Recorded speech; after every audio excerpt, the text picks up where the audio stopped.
Welcome, everyone. This is Taboo 2. I've been sitting on this topic for a couple of years, worried about the repercussions of going public with the concept, but the idea keeps scratching at me, and since I'm not trying to win any popularity contests here, and my channel is called Taboo for a reason, I decided to go ahead and present the idea, which I hope leads to further discussion because I actually believe this is important. Let me begin by saying that this issue has nothing to do with me. I'm happily married to a person who is not my cousin, and we've been married for 19 years. I never knew my cousins for most of my life, and they're all like 20 years older than me, and so you can dispense with those knee-jerk personal attacks as this isn't some sort of hidden desire of mine. But I do believe that we've been tricked over the last 200 years into believing a falsehood that has allowed powerful families to maintain control over you as they care about their bloodlines. In contrast, you probably have no interest in your bloodline, and your lack of interest was designed that way. But many of you are probably laughing to yourself, thinking of all of the inbred and deformed royals who somehow didn't get the memo that they weren't supposed to marry their cousins.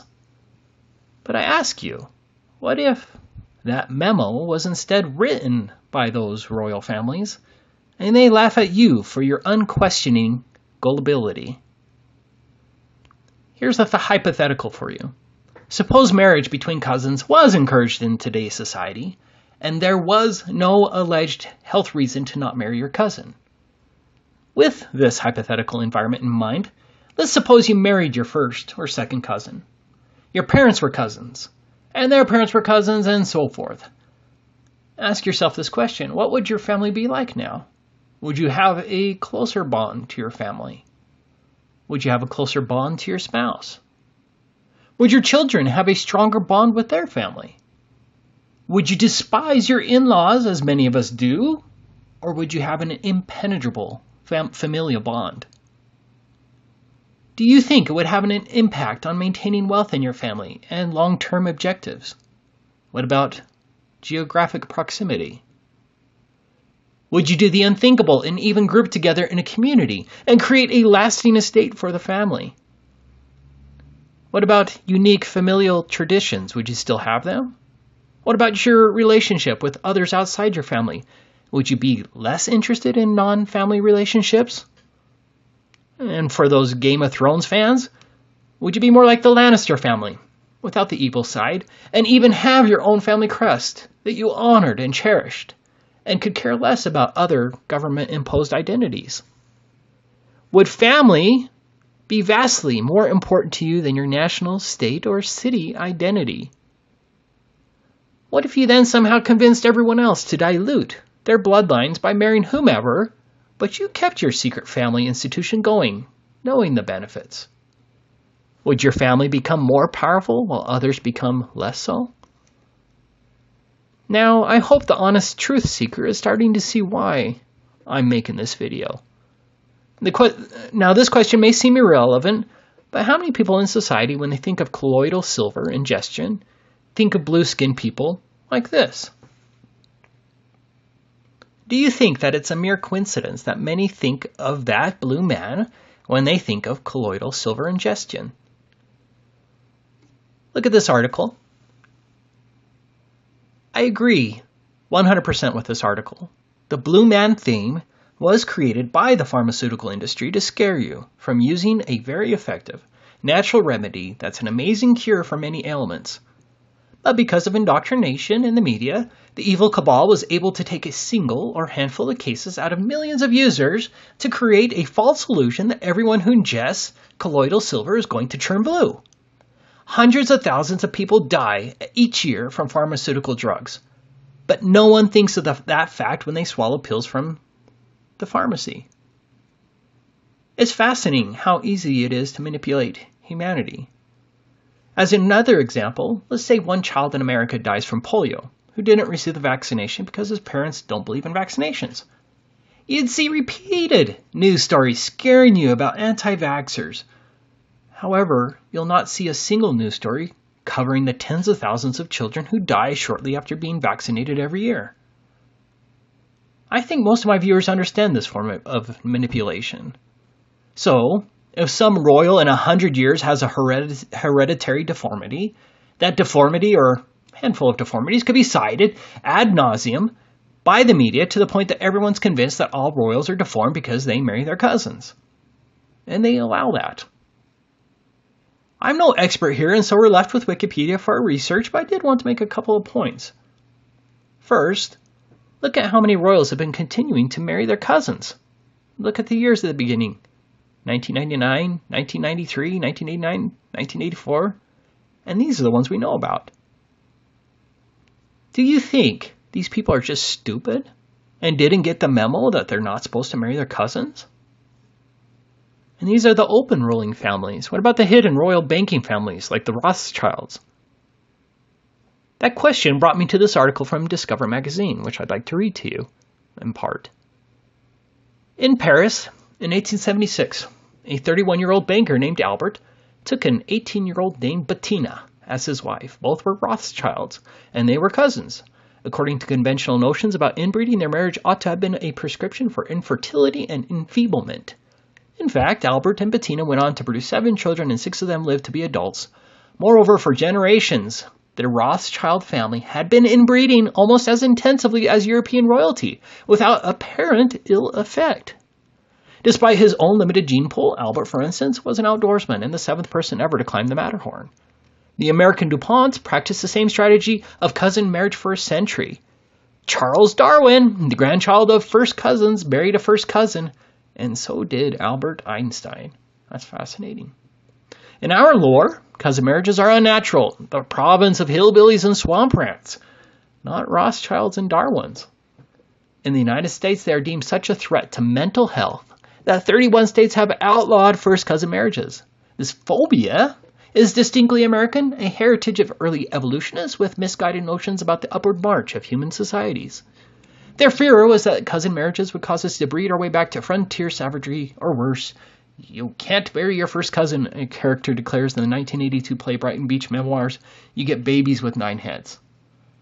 So when a team of scientists led by Robin L. Bennett, a genetic counselor at the University of Washington and the president of the National Society of Genetic Counselors, announced that cousin marriages are not significantly riskier than any other marriage, it made the front page of the New York Times. The study, published in the Journal of Genetic Counseling last year, determined that children of first cousins face about a 2 to 3% higher risk of birth defects than the population at large.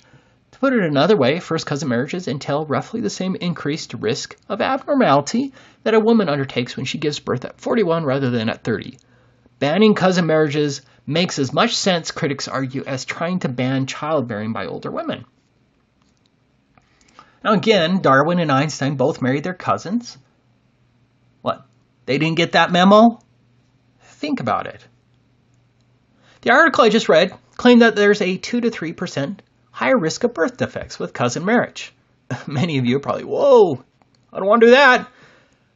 But if you understand anything about statistics, a 2 to 3% is absolutely not a true correlation and should be ignored entirely because it's meaningless. That's a fact. A 100% increase of birth defects would be worth investigating, but it is still an unlikely connection. A 200 to 300% increase tends to point to a truer connection. Despite all of the junk science stories you hear on a daily basis, a mere 2 to 3% is absolutely nothing statistically, and the true conclusion should be that there is no statistical increase. In other words, if cousin marriages resulted in a 3 times or 300% increase in birth defects, then there could be a concern for society, something to look into.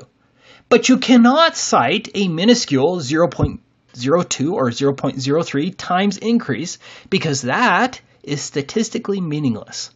I hope you understand that. And if you don't, I suggest you read Junk Science Judo because false statistic manipulation is a horrible plague on society, especially in courtrooms. As a different example, look at the difference of lung cancer between smokers and non-smokers. For males, in this study, it's a jump from 0.2% non-smoker to 15.9% smoker. I think that's 80 times more likely if you smoke. Regardless of my math skills, you are many times more likely to get lung cancer if you smoke. Not just a mere 1 to 2%. If there was only a cited 1 to 2% more chance of getting lung cancer from smoking, the correlation would be statistically nothing, and you'd be free to smoke without any fear of lung cancer because there is no correlation with a mere 1 to 2% increase. But getting back to our subject, there is absolutely no physical reason why you can't marry your cousin. And you can't cite that 1 to 2% increase in birth defects because that statistic is entirely meaningless for statistical purposes. Don't let statistics fool you into believing in false correlations and subsequent false causation. It really appears that the fear of cousin marriages began around 1846. As I read this article, ask yourself, was this a spontaneous study or an orchestrated movement to scare we, the plebeians? In 1846, Massachusetts Governor Briggs appointed a commission to study mentally handicapped people, termed idiots in the state. This study implicated cousin marriage as responsible for idiocy. Within the next 2 decades, numerous reports, for example, one from the Kentucky Deaf and Dumb Asylum, appeared with similar conclusions, that cousin marriage sometimes resulted in deafness, blindness, and idiocy. Perhaps most important was the report of physician Samuel Bemis for the American Medical Association, which concluded cousin inbreeding does lead to the physical and mental deprivation of the offspring, despite being contradicted by other studies like those of George Darwin, who was the child of Charles Darwin, and Alan Huth in England and Robert Newman in New York. The report's conclusions were widely accepted. I wonder why. These developments led to 13 states and territories passing cousin marriage prohibitions by the 1880s. For the Christian, the Bible does not prohibit cousin marriage.